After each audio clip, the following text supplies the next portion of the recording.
Good morning students. Differentiation topic आपला सुरू आहे बघा. त्याची सेकंड एक्झरसाइज सुरू आहे. मग डिफरन्सिएशन टॉपिकमध्ये सेकंड एक्झरसाइजमध्ये काय बघतोय बघा आपण, म्हणजे एक्झरसाइज 1.2 सुरू आहे आपली. त्याच्यामध्ये इनव्हर्स फंक्शनचे जे डेरिव्हेटिव्ह आहेत, म्हणजे sine inverse, cos inverse, tan inverse, त्याचे आपण काय बघतोय, एक्झाम्पल बघतोय. मग आपण नेक्स्ट क्वेश्चन बघायचा आहे. मला वाटतं मेन क्वेश्चन नंबर 3 पर्यंत झालेला आहे. क्वेश्चन नंबर 4 जो आहे तो एकदम इझी आहे, त्यामुळे तो मी तुम्हाला असाइनमेंटला देईन. मेन क्वेश्चन नंबर 5 आहे. क्वेश्चन नंबर 4मध्ये एकच एक्झाम्पल आहे, ते इझी आहे, त्यामुळे काय प्रॉब्लेम नाही आहे, तुम्ही सॉल्व्ह करू शकताय. क्वेश्चन नंबर 5 आपल्याला बघायचं आहे बघा. त्याच्यामध्ये काय सांगितलं आहे, युझिंग डेरिव्हेटिव्ह म्हणजे डिफरन्सिएशनचा यूज करावा लागेल आपल्याला. युझिंग डेरिव्हेटिव्ह प्रूव्ह, काय प्रूव्ह करायचं आहे बघा, using derivative prove. First number दिलेला आहे tan inverse of x. First number दिला आहे tan inverse of x plus cot inverse of x is equal to π/2 दिलेला आहे. हां, tan inverse of x plus cot inverse of x is equal to π/2. हां, मग हे आपल्याला प्रूफ करायचं आहे, म्हणजे LHS is equal to RHS घ्यायचं आहे आपल्याला. मग याच्यामध्ये मी काय करणार बघा, FX इज इक्वल टू घ्यायचं, जे काय दिलेलं आहे फंक्शन त्याला FX घ्यायचा. Let FX is equal to tan inverse of x plus cot inverse of x. हां, याला इक्वेशन 1 कन्सिडर करायचं. या दोन्हींचे ॲडिशन इज इक्वल टू आपल्याला π/2 हे प्रूव्ह करायचं. हां, मग याच्यामध्ये मी काय करणार बघा, आता हे डिफरन्शिएट करणार. डिफरन्शिएट विथ रिस्पेक्ट टू एक्सनं डिफरन्शिएट केलं तर काय येणार आहे बघा, डेरिव्हेटिव्ह FXचं डेरिव्हेटिव्ह काय, F' ऑफ एक्स येईल. हां, आणि इथे काय येणार, d/dx ऑफ काय आहे, tan inverse of x plus काय येणार, कॉट इनव्हर्स ऑफ एक्स आहे. हां, मग टॅन इनव्हर्स आणि कॉट इनव्हर्स आपल्याला डेरिव्हेटिव्ह घ्यायचं. मग इज इक्वल टू आता F' of x is equal to tan इनव्हर्सचं डेरिव्हेटिव्ह 1/1 प्लस एक्स स्क्वेअर असतं. आणि कॉट इनव्हर्सचं डेरिव्हेटिव्ह, इनव्हर्सचे फॉर्म्युले मी तुम्हाला सांगितलेले होते लास्ट लेक्चर, त्याच्यावरून आपण घेतोय हे कॉट इनव्हर्सचं डेरिव्हेटिव्ह. ते काय असतं, -1/1 प्लस एक्स स्क्वेअर असतं. दोन्ही सेम असतं. मग आता काय झालं बघा, फक्त पॉझिटिव्ह निगेटिव्ह साईनचा फरक असते. मग आता 1/1 प्लस एक्स स्क्वेअर आणि -1/1 प्लस एक्स स्क्वेअर काय होईल, ही प्लस टर्म ही minus term is equal to काय मिळणार आहे, 0 मिळणार आहे. आता F' of x is equal to काय मिळालं आपल्याला, 0 मिळालं. मग कुठल्याही फंक्शनचं डेरिव्हेटिव्ह हे 0 कधी मिळतं, तर आपल्याला हा फॉर्म्युला माहिती आहे का बघा, d/dx ऑफ कॉन्स्टंट फंक्शन जर असेल तर कॉन्स्टंट फंक्शनचं डेरिव्हेटिव्ह आपण काय लिहितोय, 0 लिहितोय. लक्षात येते. मग कॉन्स्टंट फंक्शनचं डेरिव्हेटिव्ह 0 असतं. मग इथं पण हा जो FX घेतला आपण, tan inverse of x plus cot inverse of x, याचं डेरिव्हेटिव्ह जेव्हा आपण फाइंड केलं तेव्हा ते काय मिळालं आपल्याला, 0 मिळालं. म्हणजेच हा जो काही FX आपण घेतलेला आहे, देअरफॉर FX आपण काय म्हणणार आहे, FX is a constant function. Therefore FX is a constant function. कशावरून आलं लक्षात येते का, इथं F' ऑफ एक्स म्हणजे डेरिव्हेटिव्ह जेव्हा 0 येतं तेव्हा ते काय होत असतो, कॉन्स्टंट फंक्शनचंच डेरिव्हेटिव्ह 0 येतं. म्हणजे जो काय आपण FX इथे घेतलेला आहे तो काय असणार आहे, 0 असणार आहे. हां, मग आता पुढे, मग कॉन्स्टंट आहे त्यामुळे आपण एक्सच्या ठिकाणी कुठलाही नंबर घेऊ शकते. मग आपण F(1) घ्यायचं आहे तिथं. F(1) इज इक्वल टू, कारण हे आपल्याला प्रूफ करायचं आहे त्यामुळे 1 घेतला. F(1) is equal to tan inverse of 1 आणि प्लस काय येणार मग, कॉट इनव्हर्स ऑफ 1. इथे काय घेतलं, फ्रॉम इक्वेशन 1 घेतलेलं आहे. लक्षात येते का बघा, फ्रॉम इक्वेशन 1 टॅन इनव्हर्स म्हणजे एक्सची व्हॅल्यू मी तिथे 1 ॲड केली. तर त्यामुळे काय होणार बघा, F(1) is equal to tan inverse of 1ची व्हॅल्यू, टॅनच्या कोणत्या अँगलची व्हॅल्यू 1 असते, तर π/4 या अँगलची व्हॅल्यू किती असते, 1 असते. तसं कॉटची पण π/4 अँगलची व्हॅल्यू 1 असते. मग π/4 प्लस π/4 इज इक्वल टू किती मिळालं बघा, π/2 व्हॅल्यू मिळाली. लक्षात ते इज इक्वल टू व्हॅल्यू काय मिळाली, π/2 मिळाली. मग हा F(1) is equal to value किती मिळाली, π/2 मिळाली. म्हणजेच FXच्या, therefore FX is equal to आपण काय म्हणू शकते, π/2 म्हणू शकते for all x. For all x, एक्सची व्हॅल्यू 1 टाकल्यावर आपल्याला किती मिळालं इथं, त्याची व्हॅल्यू π/2 मिळाली. एक्स ऐवजी आपण कुठलीही व्हॅल्यू तिथे घेतली तरी चालत्या. मग ती 1ला आपल्याला मिळालं. मग fx is equal to pi by 2. पण fx म्हणजेच आपण काय घेतलेला होता, tan inverse of x plus cot inverse of x is equal to किती येणार मग पाय बाय 2 येईल. येते लक्षात. सेम असंच सेकंड एक्झाम्पल दिलेलं आहे. त्याच्यामध्ये काय सांगितलं आहे बघा, सेक इनव्हर्स प्लस कोसेक इनव्हर्स आहे. म्हणजे ते तुम्ही असाइनमेंटला सॉल्व करू शकताय. सेम यातलंच सेकंड एक्झाम्पल सेक इनव्हर्स प्लस कोसेक इनव्हर्स आहे. ते मी लिहून पण देईन तेव्हा ते तुम्ही सॉल्व करू शकता. Next main question number 6. ह्याच्यामध्ये काय सांगितलं बघा, क्वेश्चन दिलेला आहे, differentiate the following functions with respect to x. Differentiate the following functions with respect to x. मग ह्याच्यामध्ये फर्स्ट एक्झाम्पल दिलेलं आहे. फर्स्ट एक्झाम्पल दिले tan inverse of log x. Tan inverse of log x. मग tan inverse आपल्याला differentiate करायचं आहे, पण एक्स ऐवजी कोणतं फंक्शन आहे, ऑदर फंक्शन आहे. म्हणजे कंपोजिट फंक्शन म्हणजेच आपण चेन रूलचा इथं यूज करणार आहे. लक्षात येते का, एक्स ऐवजी लॉग एक्स आला तर त्या लॉग एक्सचं परत काय घ्यायचं असतं, डेरिव्हेटिव्ह घ्यायचं असतं. आठवते सगळ्यांना, हे चेन रूलमध्ये आहे म्हणजेच हे कंपोजिट फंक्शन झालं.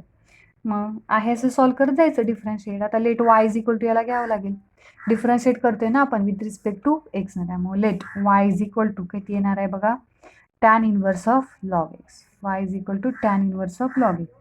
हा वाय आपण डिफरन्शिएट करणार विथ रिस्पेक्ट टू एक्स. वायचं डेरिव्हेटिव्ह काय येईल, d y by d x is equal to d by d x of tan inverse of log x. D by d x of tan inverse of log x.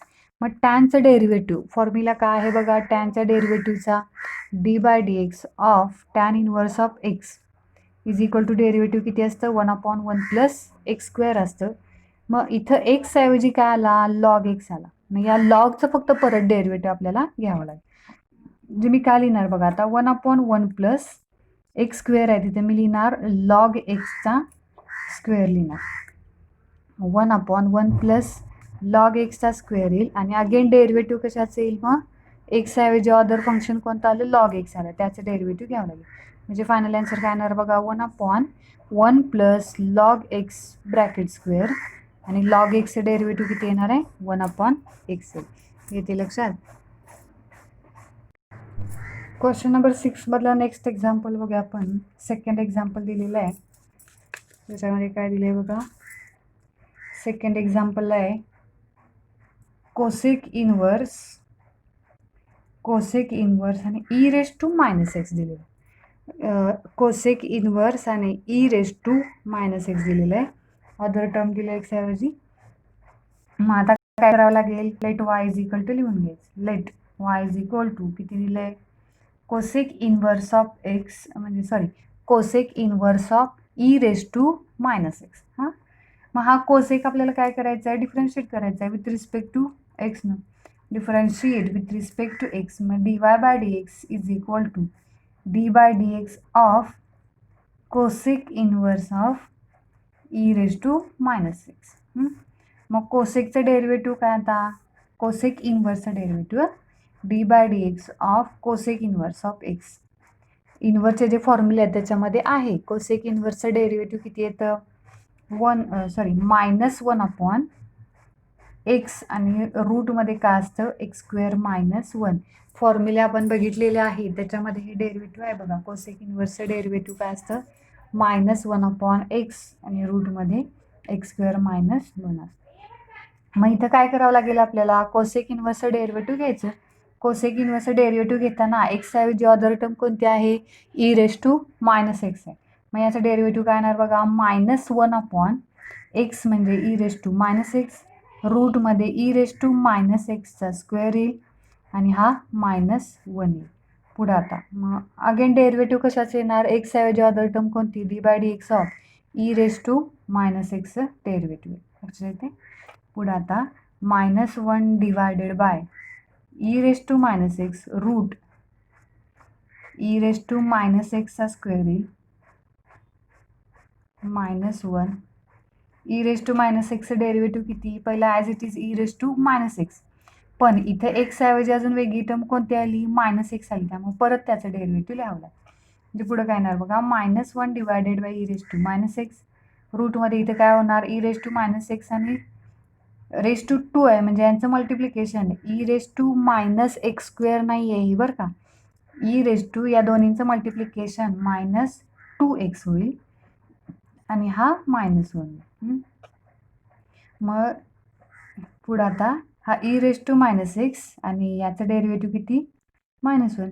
E raise to -x e raise to -x cancel होईल. हा -1 plus होईल म्हणजे राहिले किती बघा 1/रूट E raise to -2x -1. येते लक्षात सगळ्यांच्या. हे मिळालं फायनल आन्सर. मग याच्यात अजून ॲडजस्टमेंट आपण करू शकतो बरं का. ई रेस टूची पॉवर निगेटिव्ह आहे ती पॉझिटिव्ह करता येते म्हणजे 1/e raise to 2x cross multiplication करून ते वरती घेता येतं. पण एवढं नाही केलं तरी चालतं फक्त डिफरन्शिएट तरी तुम्हाला करता आलं पाहिजे. येते लक्षात सगळ्यांच्या. नेक्स्ट एक्झाम्पल बघूया आपण. Next example number 3 y is equal to question दिलेला घेऊया अगोदर. कॉट इनवर्स ऑफ 4x दिले. कॉट इनवर्स ऑफ 4x याला काय करावं लागेल let y is equal to लिहून घ्यायचं कॉट इनवर्स ऑफ 4x. मग हा y आपण डिफरन्शिएट करतोय विथ रिस्पेक्ट टू x ना.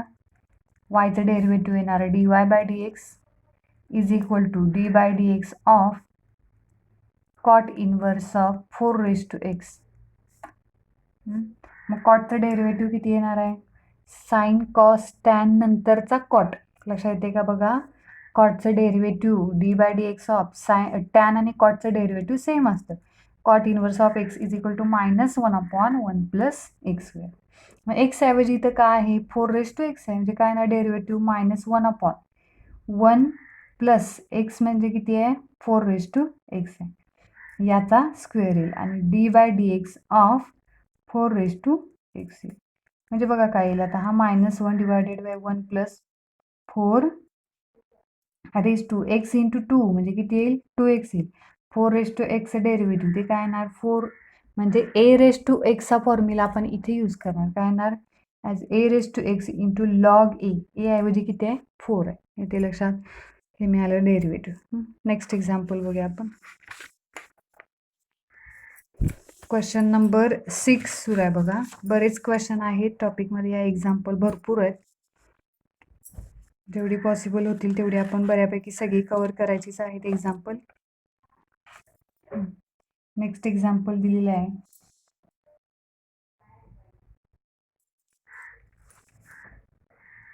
Sign inverse of √1 plus x² divided by 2.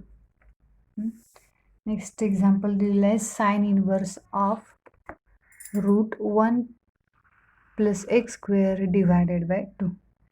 आता हा साइन इनवर्स आपल्याला डिफरन्शिएट करायचा आहे बरोबर आहे. मग साइन इनवर्सचा फॉर्म्युला काय असतो d/dx of sine inverse of x is equal to formula काय आहे साइन इनवर्सचा डेरिव्हेटिव्ह 1/√1 मायनस x². हा फॉर्म्युला आहे साइन इनवर्सच्या डेरिव्हेटिव्हचा. पण आता x ऐवजी इथं मात्र काय झालेलं आहे हा रूट आलेला आहे. x ऐवजी इथं रूट आलाय बघा. मग आता हे आपल्याला डिफरन्शिएट करण्याअगोदर let y is equal to लिहून घ्यावं लागेल. Let y is equal to sine inverse of √1 plus x² divided by 2. हा y आपण डिफरन्शिएट करणार विथ रिस्पेक्ट टू x ना. डेरिव्हेटिव्ह बघा dy/dx is equal to d/dx of sine inverse of √1 plus x² divided by 2. बघा आता काय येईल sign इनवर्सचं डेरिव्हेटिव्ह 1/√1 मायनस x² म्हणजेच काय येणार 1/√1 मायनस x ऐवजी काय आहे तो रूट आहे त्या रूटचा स्क्वेअर होईल 1 प्लस x² डिवायडेड बाय 2चा स्क्वेअर येईल. आणि परत d/dx ऑफ कशाचं डेरिव्हेटिव्ह येणार तर त्या रूटचं डेरिव्हेटिव्ह x ऐवजी तो जो रूट आहे त्याचं डेरिव्हेटिव्ह लिहायचं. म्हणजे आता बघा पुढं काय येईल 1/√1 मायनस रूटचा स्क्वेअर त्यामुळं रूट आणि स्क्वेअर कॅन्सल होऊन राहणार किती फक्त तिथं रूटमधली जी टर्म असेल ती म्हणजे किती 1 प्लस x² डिवायडेड बाय 2 राहिला. आता इथं डेरिव्हेटिव्ह घेताना 1/2 जो आहे म्हणजे डिनॉमिनेटरचा जो 2 आहे तो कॉन्स्टंट आहे तो मी बाहेर घेतला. आता तो रूटमध्ये त्यामुळे 1/√2 लिहावं लागेल. आणि मग डेरिव्हेटिव्ह कशाचं येणार d/dx ऑफ √1 प्लस x² असेल. मग या रूटचं डेरिव्हेटिव्ह बघा आता काय येईल 1/√1 minus 1 plus x square divided by 2 1/√2 आणि या रूटचं डेरिव्हेटिव्ह किती असतं 1/2√1 प्लस एक्स स्क्वेअर आणि अगेन डेरिव्हेटिव्ह येणार कारण एक्स ऐवजी इथं काय आला 1 प्लस एक्स स्क्वेअर आला मग d by d x of 1 plus x square मग याचं डेरिव्हेटिव्ह बघा आता काय येईल 1/√1 minus 1 plus x square divided by 2 1/2√2 हा √1 प्लस एक्स स्क्वेअर आणि याचं डेरिव्हेटिव्ह 1चं डेरिव्हेटिव्ह 0 येईल आणि एक्सचं डेरिव्हेटिव्ह किती येईल 2x येईल मग हा 2 आणि हा 2 कॅन्सल होईल इथं आपण टर्म एकत्र केल्या तरी पण चालतात नसेल तर आहे असं ठेवलं तरीही चालतं एवढं सॉल्व्ह केलं तरी बास आहे पुढे याच्यामध्ये फक्त ॲडजस्टमेंट आहे 2 रूटचं या मल्टिप्लिकेशन आहे पॉसिबल असेल तर करायचं नसेल तर नाही आहे हे कधी पुढं सॉल्व्ह करावं लागतं जेव्हा तुम्ही MCQ सॉल्व्ह करता त्यावेळी मात्र तुम्हाला ते सॉल्व्ह करता आलं पाहिजे फायनल आन्सरसाठी हां नेक्स्ट एक्झाम्पल बघूया आपण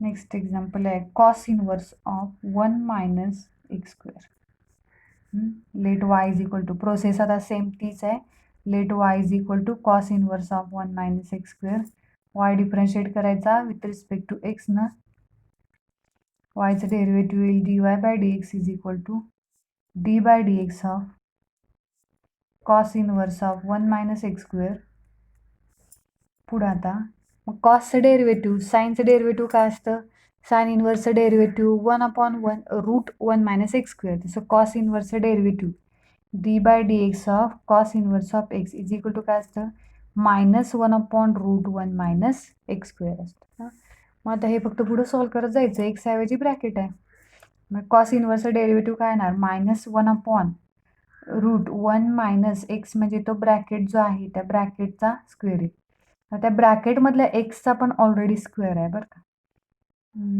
परत d by d x of x ऐवजी ब्रॅकेट आला त्याचं डेरिव्हेटिव्ह 1 मायनस एक्स बघा आता पुढं -1 डिवायडेड बाय √1 मायनस एक्स स्क्वेअरचा स्क्वेअर आहे आणि इथे डेरिव्हेटिव्ह काय येईल बघा 1चं डेरिव्हेटिव्ह 0 येईल मायनस एक्स स्क्वेअरचं डेरिव्हेटिव्ह -2x येईल हे मायनस प्लस होईल 2x डिवायडेड बाय इथं ब्रॅकेट आपण सिम्पल करू शकतो 1 मायनस ब्रॅकेटचा स्क्वेअर आहे ना a square minus 2ab plus b square formula use केला तरी चालते a square minus 2ab plus b square मग इज इक्वल टू अजून काय लिहिता येईल 2x डिवायडेड बाय रूटमध्ये 1 हे मायनस साईन जर आत गेलं तर काय येईल बघा 1 - 1 plus 2x square plus x raise to 4 म्हणजेच is equal to 2x divided by root 2x square plus x raise to 4 याच्यामध्ये अजून सिम्पल होईल हा एक्स स्क्वेअर याच्यामधून बाहेर घेता येते रूटमधून मग एक्सला एक्स कॅन्सल वगैरे एवढं सगळं नाही केलं तरी चालतं नेक्स्ट एक्झाम्पल बघूया आपण आता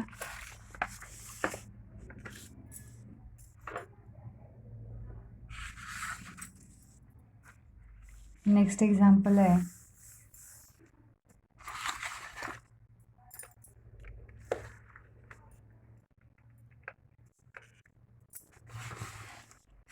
नेक्स्ट एक्झाम्पल कॉस क्यूब आणि ब्रॅकेटमध्ये cos inverse of x cube let y is equal to घ्यावं लागेल क्वेश्चन झाले बघा example number 6 let y is equal to घ्यावं लागेल let y is equal to cos cube ब्रॅकेटमध्ये cos inverse of x cube आहे हां मग आता हे सॉल्व्ह करताना काय करायचं बघा काय करता येईल बघा याच्यामध्ये डायरेक्ट डेरिव्हेटिव्ह न घेता आता कॉसचा या क्यूब आहे बरोबर आहे आणि थीटाऐवजी हा ब्रॅकेट आहे म्हणजे मी असंही लिहू शकते कॉस क्यूब थीटाऐवजी हा ब्रॅकेट आहे लक्षात येते का बघा म्हणजे मी असं लिहू शकते का हा कॉस क्यूब म्हणजे cos theta bracket raise to 3 आपण असंही लिहू शकते तसं या कॉसला पण मी लिहिणार काय लिहिणार बघा हा कॉस आणि हा कॉस इनवर्स एक्स क्यूब हां बरोबर आहे का आणि या कॉसला बाहेरचा क्यूब आहे तो मी त्याला ब्रॅकेट रेज टू 3 दिली काय फरक पडणार आहे का त्याचा थीटा ॲज इट इज आहे आपण त्याच्यामध्ये दुसरा काही चेंज केलेला नाही फक्त रेज टू पॉवर ब्रॅकेटला दिली. हे केल्यामुळे काय झालं बघा, आता हा कॉस आणि कॉस इन्व्हर्स दोन्ही एकत्र आली नाही इथं, त्यामुळे हा कॉस आणि कॉस इन्व्हर्स कॅन्सल होऊन इथं फक्त राहणार काय, तर एक्स क्यूब राहील आणि त्या एक्स क्यूबचा क्यूब आहे. म्हणजेच एक्सची पॉवर किती मिळाली, एक्स रेज टू 9 मिळाला. हा वाय काय मिळाला, एक्स रेज टू 9 मिळाला. मग हा वाय आपण डिफरन्शिएट करणार विथ रिस्पेक्ट टू एक्स न. मग वायचं derivative dy by dx is equal to 9 x raise to 8. हे आहे असं डिफरन्शिएट करत बसायचं नाही. लक्षात येते का बघा, दोनही टर्म सेम आहेत, कॉस आणि कॉस इनव्हर्स. दोन्ही जेव्हा येतील तेव्हा ते कॅन्सल होत असतं. इतर एक्झाम्पलला काय झालं बघा, आतापर्यंत बघितली त्यामध्ये बाहेर इन्व्हर्स फंक्शन वेगळं असायचं, इथे फंक्शन वेगळं असायचं, त्यामुळे आपल्याला ते कॅन्सल होत नव्हतं. सेम फंक्शन असतील तेव्हा ते कॅन्सल होतं. हां, नेक्स्ट एक्झाम्पल बघूया. साइन रेज टू 4 दिलेला आहे आणि ब्रॅकेटमध्ये दिले आहे साइन इनव्हर्स रूट एक्स दिलेला आहे. बघा इथे का लक्षात, आता सेम तसंच करायचं. इथं आता let y is equal to लिहावं लागेल अगोदर. Let y is equal to sine raise to sine raise to 4 sine inverse of root x is equal to हा वाय साइन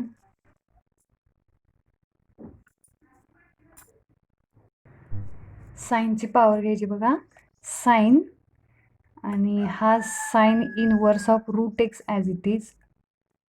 ह्या साइनची पॉवर रेज टू 4 आहे, ती याला ब्रॅकेट टाकायचं आणि रेज टू पॉवर 4 द्यायची. येते लक्षात. म्हणजे काय होणार बघा, इथं पण साइन आणि साइन इनवर्स आले त्यामध्ये कॅन्सल येईल आणि रूट एक्सला पॉवर किती राहील, फक्त 4 राहील. हां, मग रूट एक्स रेज टू 4 म्हणजेच काय होणार, रूट म्हणजे पॉवर किती म्हणतो आपण, 1/2 म्हणतोय. बघा लक्षात येते का, एक्स रेज टू 1/2 आणि ब्रॅकेट रेज टू 4 म्हणजे इथे काय होईल, 4 इंटू 4/2 येईल का, म्हणजेच एक्स किती राहिला, एक्स स्क्वेअर राहिला. हा y is equal to x square आपण डिफरन्शिएट करणार विथ रिस्पेक्ट टू एक्स न. मग वायचं derivative dy by dx is equal to x स्क्वेअरचं डेरिव्हेटिव्ह किती येईल, मग 2x. इथे लक्षात. क्वेश्चन नंबर 6 आपण घेतलेला आहे. राहिलेली एक्झाम्पल आपण नेक्स्ट लेक्चरला बघूया.